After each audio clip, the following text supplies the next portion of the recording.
اور زنا اسلام میں حرام اور کبیرہ گناہ ہے۔ قرآن مجید میں اس کی بہت شدید مذمت کی گئی۔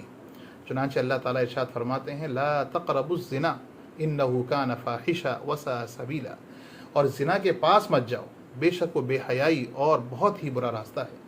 ایک جگہ ارشاد فرماتے ہیں ولا یزنون ومن یفعل ذلک یلقى اثاما یضاعف له العذاب یوم القیامہ ویخلد فیہ مہانا، جو لوگ زنا نہیں کرتے اور جو یہ کام کریں گے وہ سزا پائیں گے، اس کے لیے قیامت کے دن عذاب بڑھا دیا جائے گا اور ہمیشہ اس میں ذلت سے رہے گا۔ بہت ساری حدیثیں بھی زنا کی سختی بیان اور برائی بیان کرتی ہیں۔ حضرت ابو ہریرہ کی روایت ہے، وہ فرماتے ہیں کہ حضور اقدس صلی اللہ علیہ وسلم ارشاد فرمایا کہ جب کوئی بندہ زنا کرتا ہے تو اس سے ایمان نکل کر سر پر سائبان کی طرح ہو جاتا ہے، اور جب وہ اس کام سے الگ ہوتا ہے تو اس کی طرف ایمان لوٹ آتا ہے۔ سوچیں اگر ایسے وقت میں موت آ جائے تو کیا ہوگا۔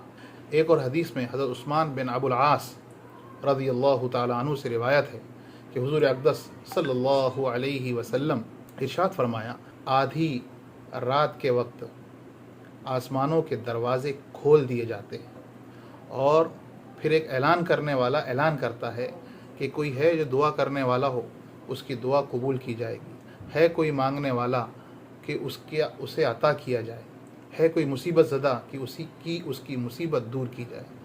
اس وقت پیسوں کے ذریعے زنا کرنے والے اور ظالمانہ ٹیکس لینے والے شخص کے علاوہ ہر شخص کی دعا قبول ہوتی ہے۔ یہ تو دنیا کی بات ہوئی۔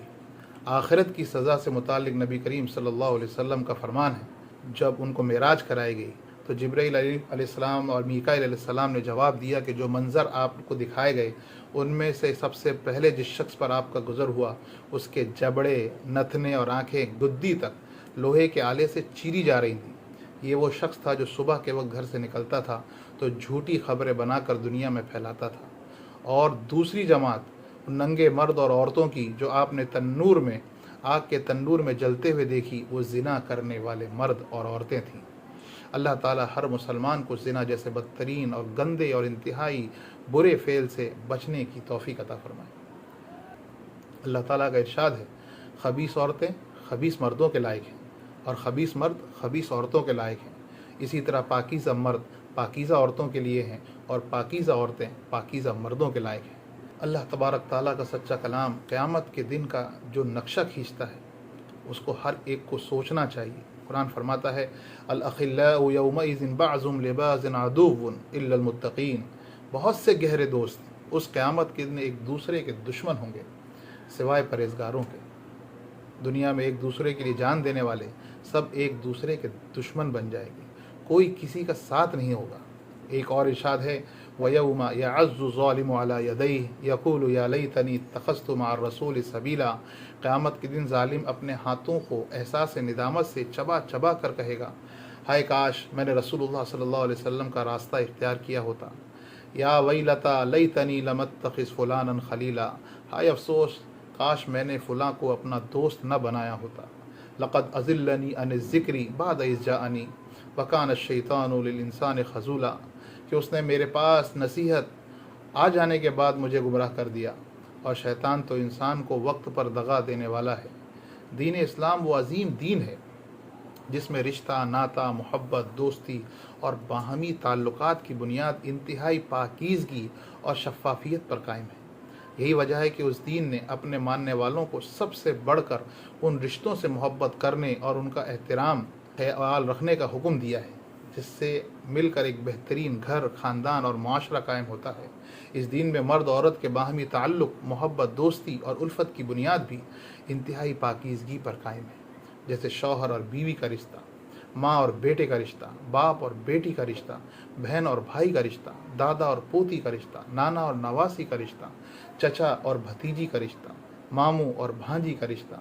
یہ وہ عظیم رشتے ہیں جنہیں اسلام میں مرد اور عورت کے محرم رشتے کہا جاتا ہے، جن کی بنیاد جائز اور شفاف پاکیزہ محبت پر قائم ہے، جبکہ دوسری طرف مرد اور عورت کے مابین مذکورہ کوئی بھی رشتہ نہ ہو تو ایسے مرد اور عورت کو ہمارا دین ایک دوسرے کے لیے نامحرم یا غیر محرم قرار دیتا ہے، اور چند باتوں میں ان پر کچھ پابندی عائد کرتا ہے۔ جیسے عورت پر یہ پابندی ہے کہ وہ اپنے جسم کی زینت اور خوبصورتی کو غیر محرم مردوں کے سامنے ظاہر نہ کرے اور ان کے سامنے ہونے پر ان سے پردہ کرے۔ اسی طرح غیر محرم مرد و عورت ایک دوسرے کے ساتھ اکیلے پن میں بالکل نہ رہیں۔ ایک نوجوان نبی کریم صلی اللہ علیہ وسلم کی خدمت اقدس میں حاضر ہوا اور کہنے لگا، اے اللہ کے رسول صلی اللہ علیہ وسلم، مجھے زنا کرنے کی اجازت دے دیجیے۔ لوگ اس کی طرف متوجہ ہو کر اسے ڈانٹنے لگے اور اسے پیچھے ہٹانے لگے ہیں، لیکن قربان جائیے حضور پاک صلی اللہ علیہ وسلم پر، آپ نے فرمایا کہ میرے قریب آ جاؤ۔ وہ نبی اقدس صلی اللہ علیہ وسلم کے قریب جا کر بیٹھ گیا۔ نبی کریم صلی اللہ علیہ وسلم نے اس سے پوچھا، کیا تم اپنی والدہ کے حق میں زنا کو پسند کرو گے؟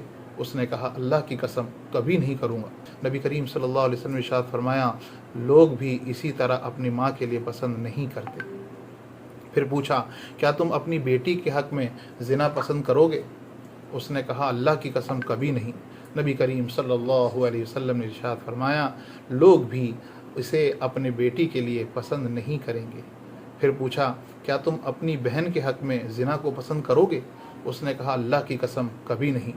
نبی کریم صلی اللہ علیہ وسلم نے ارشاد فرمایا، لوگ بھی اپنے بہن کے لیے اس چیز کو پسند نہیں کریں گے۔ اس کے بعد نبی کریم صلی اللہ علیہ وسلم نے اپنا دست مبارک اس پر رکھا اور دعا کی، اللہم اغفر ذنبہ وطہر قلبہ وحسن فرجہ، اے اللہ اس کے گناہ معاف فرما، اس کے دل کو پاک صاف فرما اور اس کی شرمگاہ کی حفاظت فرما۔